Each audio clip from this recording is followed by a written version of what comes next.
ISF এর দালাল নই। কেউ ভাববেন না হিজবুল্লাহ আইএসএফ এর দালাল, না না না। আমি হক বাবের বেটা, থাকি হকেদার। আবু বকরের বংশের উপরে আঙুল তোলো, তোর মুখ পোড়া, তুই হনুমান হয়ে যাবি।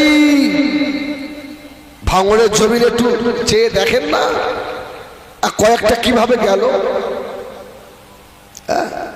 এমনি তুমি আর কি বুঝবে, সালা বিড়ি টানা মাল। এই আমাদের ভাইজান কি কোন নেতা?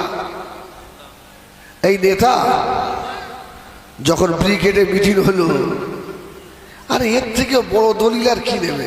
হ্যাঁ, আমাদের পশ্চিমবাংলার বড় বড় যারা নেতা আব্বাস ভাইজানের মুখের দিকে তাকিয়ে ছিল না, উঠে দাঁড়িয়ে সম্মান দিয়েছিল না, দেয়নি? আরে জানোয়ার, এর থেকে আর কি প্রমাণ দিবি? হ্যাঁ, এই বাচ্চা ছেলেটার এত ক্ষমতা, কি ক্ষমতা আছে? ও চুল ধরতে মূল আছে। আরে আব্বাসের কাছে সব থেকে বড় ঈমান আছে, জোরে বলেন সুবহানাল্লাহ। আরে অস্ত্র নেই, আমরা অস্ত্রধারী নই, আমাদের নবী কাউকে অস্ত্র দিয়ে টাচ করেনি, জোরে বলুন সুবহানাল্লাহ। আমার রাসূলুল্লাহ কাউকে অন্যায় ভাবে একটা চড় রাসূলুল্লাহ মারেনি। এই শিক্ষা মুহাম্মদ সাল্লাল্লাহু আলাইহি ওয়াসাল্লাম আমাদের দিয়ে গেছে, আর সেই আদর্শ নিয়েই আব্বাস ভাইজান চলছেন, আমরা তার পিছনে আছি ইনশাআল্লাহ। আমরা অস্ত্রে বিশ্বাসী নয়, আমরা আল্লাহ বিশ্বাসী। আব্বাসের কোনো অভাব আছে? এই বলুন, অভাব আছে?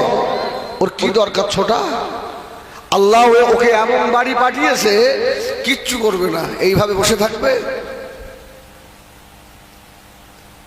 কি হবে না? ও টাকা দেবে, ওর কি দরকার ঘোরা?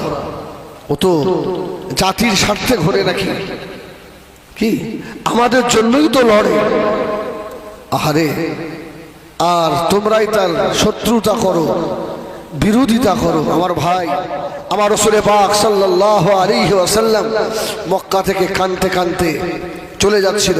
আচ্ছা বলে, একটা দিন আব্বাস ভাইজানের এমন ছিল, এই ভাঙড় থেকে আপনার কানতে কানতে যেতে হয়নি, যেতে হয়নি। আজকে সেই ভাঙড়ে এলে আর কানতে হয়? হ্যাঁ, বেনামাজি যুবকগুলো পাগলের মতো ছোটে, এরা বলে সব যত বেনামাজিগুলো ওর ভক্ত। আর এটাই তো ভালো, তেলা মাথায় তেল দেওয়া যায়, আর যে মাথায় তেল নেই ওই মাথায় তেল দেয় না। যারা বলে আব্বাস ভাইজানের সঙ্গে সব যুবক ছেলেগুলো, তোমরা